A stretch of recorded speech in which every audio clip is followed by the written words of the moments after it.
About us. It's human. It's wired into our DNA. We crave connection. And in that craving, we sometimes hold on too tightly to relationships that were never meant to hold us back. But the truth is, some people don't care about us. Not in the way we need. Not in the way we deserve. And if we're not careful, we mistake their indifference for something we have to earn our way out of. So, how do you know when someone truly doesn't care? You don't need grand betrayals or dramatic goodbyes to see it. You just need to pay attention. In a world where interactions are often reduced to likes, comments, and surface-level exchanges, it's easy to mistake attention for care. But attention isn't the same as connection. And real connection, the kind that nourishes us, that makes us feel safe, seen, and valued, is built on a foundation of mutual care and respect. Mutual, that's the key word, because true connection is never one-sided. It's not about one person always giving, while the other takes. It's not about one person always bending to accommodate while the other remains rigid. It's a dance. Both people moving toward each other with effort, interest, and a willingness to understand. So what does mutual care look like?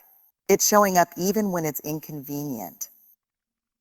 It's remembering the little details, how someone takes their coffee, the big interview they were nervous about, the way their voice sounds when they need reassurance but don't know how to ask. It's not just behavior #1, lack of empathy, being present for the highs, the celebrations, the good times. It's being there when things are messy, uncomfortable, or hard. And then there's respect, the backbone of every strong relationship. Respect is not just about politeness or good manners. It's about recognizing and honoring another person's boundaries, emotions, and individuality. It means listening not just to respond, but to understand. It means giving space for someone's truth, even if it's different from your own. True connection happens when both care and respect exist together.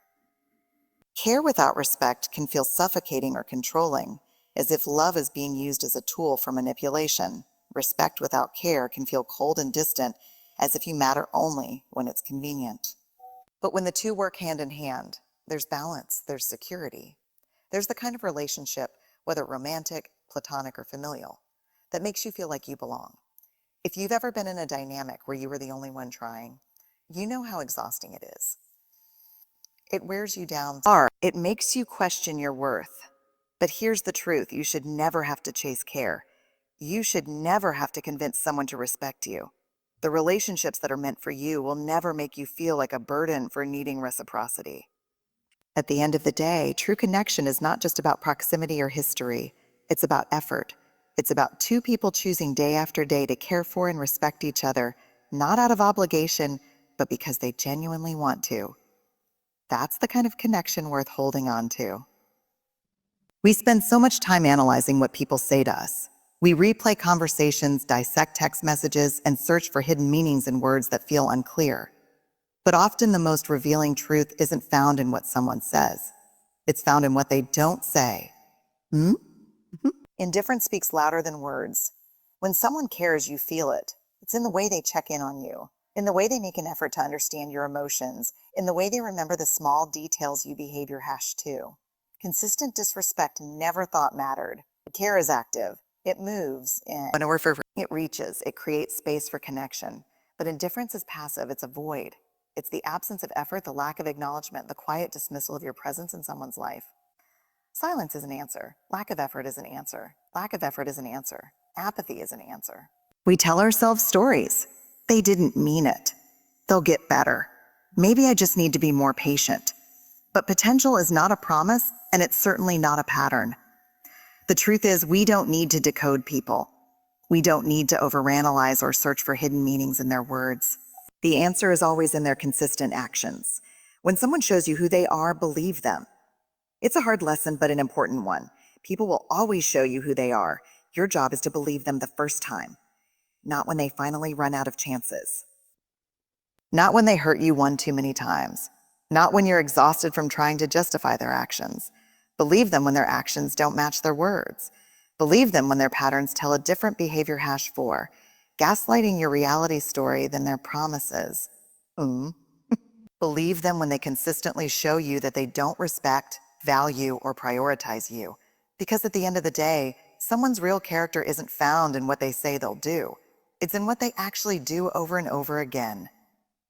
Final thought, if you have to keep hoping for a different outcome, it's because you're ignoring the pattern. And if you're ignoring the pattern, you're choosing the promise over the truth.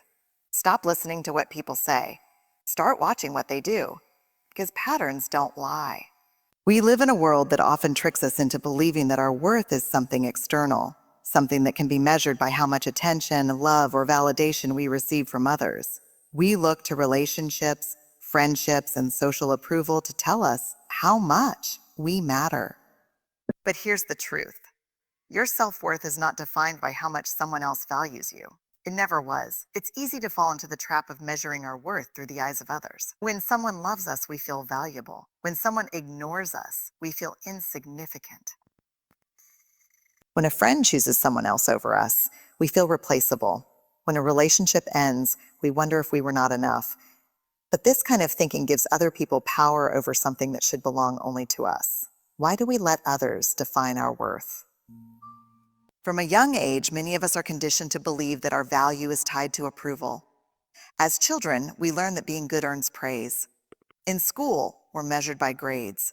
In relationships, we're told that being chosen means we're special. Over time, we internalize the idea that our worth must be proven, that we must earn it by being lovable, successful, attractive, or needed by someone else. But here's where that thinking becomes dangerous. When we let other people determine our value, we make ourselves dependent on forces we cannot control. If someone treats us with love and respect, we feel good about ourselves. If someone treats us with indifference, we question our worth. If someone rejects us, we assume we weren't good enough. But think about that for a second. Why should your worth change based on how someone else treats you? Why should the way one person sees you have the power to determine how you see yourself? The truth about self-worth is not something that is given to you by others. It is something you own, something that exists within you, regardless of how anyone else perceives you. A person's inability to see your value does not mean you lack value. Someone's failure to love you does not mean you are unlovable. Being rejected does not mean you are unworthy.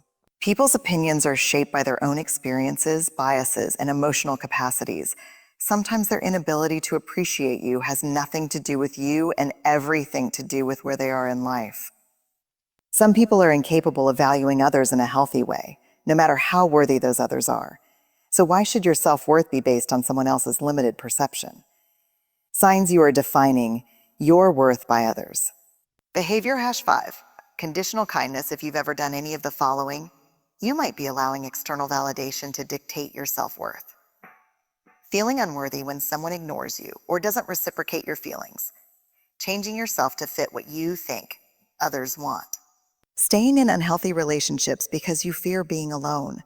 Seeking constant reassurance from others to feel good about yourself. Measuring your worth based on how many friends, followers, or admirers you have. These behaviors don't mean you're weak. They mean you're human. We all crave connection, love, and belonging. But true self-worth means knowing that you are already enough, even without external validation. How to reclaim your self-worth. Detach your worth from external validation. Your value is not something that fluctuates based on how others treat you. Pillars. Remind yourself daily that you are worthy simply because you exist, not because of what you do for others, not because of how many people approve of you. Stop chasing people who don't see your worth. Stop trying to prove your worth to people who don't recognize it. Walk away from relationships that make you feel small. Validate yourself first instead of waiting for others to reassure you. Practice self-measurement meditation. Celebrate your own accomplishments. Acknowledge your own strengths. Be proud of who you are without needing someone else to tell you. Surround yourself with people who reflect your value. The right people will never make you question your worth. They will respect, appreciate, and uplift you. Not as a favor, but because that's how they truly see you. Develop inner confidence. Self-worth comes from within.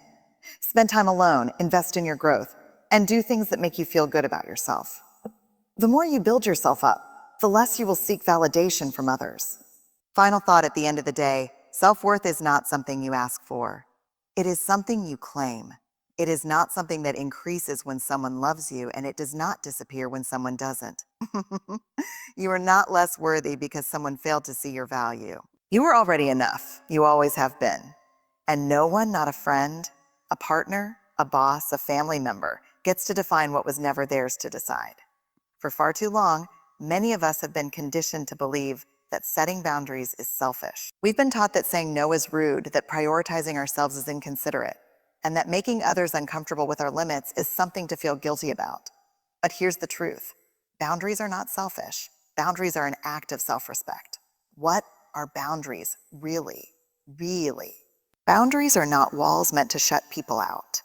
They are not weapons used to control or punish others. Boundaries are guidelines that define how we allow ourselves to be treated.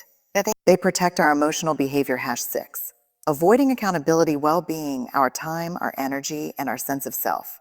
Boundaries say, this is what I need to feel safe and respected. This is what I will and will not accept in my life. This is where I end and you begin. When we lack boundaries, we overextend ourselves. We say yes when we mean no. We allow people to take advantage of our kindness. We tolerate disrespect because we fear conflict. And worst of all, we betray ourselves in an attempt to keep others comfortable. Why? We struggle to set boundaries. Many of us resist setting boundaries because we don't want to disappoint people. We fear being seen as difficult or unkind. We worry that if we start saying no, people will think we don't care about them. But let's flip the perspective. If a relationship falls apart because you expressed your needs, was that relationship truly healthy to begin with? Healthy relationships, whether romantic, familial, platonic, or professional, are built on mutual respect. And mutual respect includes respecting each other's limits. But the truth is, not everyone will like your boundaries. Some people will push back. Some will make you feel guilty. Some will even try to manipulate you into believing that setting limits means you don't care. But let's be clear, people who respect you will respect your boundaries. People who benefit from your lack of boundaries will call you selfish for setting them. Boundaries are a form of self-respect. When you set boundaries, you are not being mean. You are not being dramatic. You are simply choosing to honor yourself. If saying no to something that drains you doesn't make you self-aware, limiting time with people who disrespect you doesn't make you cold. It makes you self-respecting. Protecting your peace doesn't make you difficult. It makes you emotionally intelligent. Boundaries are how you teach people how to treat you. If you constantly allow others to overstep, they will. If you don't speak up when someone disregards your needs, they will continue to do so. But when you set clear boundaries, you send a powerful message. I respect myself enough to stand up for what I need. What healthy boundaries look like? Healthy boundaries are not about control. They are about clarity. Here are some examples. Emotional boundaries. I'm not responsible for managing other people's emotions at the expense of my own well-being. Time boundaries. My time is valuable, and I won't overcommit just to please others. Communication boundaries. I won't engage in conversations that are disrespectful, manipulative, or toxic. Work boundaries. I will not answer emails or take work calls outside of my set working hours. Relationship boundaries. I will not tolerate dishonesty, disrespect, or emotional neglect in my relationships. Boundaries are not about rejecting others. They are about protecting yourself. They allow you to show up as your best self, not a drained, resentful version of you. Letting go of guilt. If behavior #7, competitive energy instead of support first place mental versus you feel guilty for setting boundaries, ask yourself, why do I believe that other people's comfort is more important than my well-being? Why am I willing to prioritize their needs, but not my own? Why do I think I must earn respect instead of simply expecting it? You are not responsible for managing how others feel about your boundaries. Your only responsibility is to honor yourself. If someone truly cares about you, they will want you to feel safe, valued, and respected, not drained, overextended, or resentful. We hold on.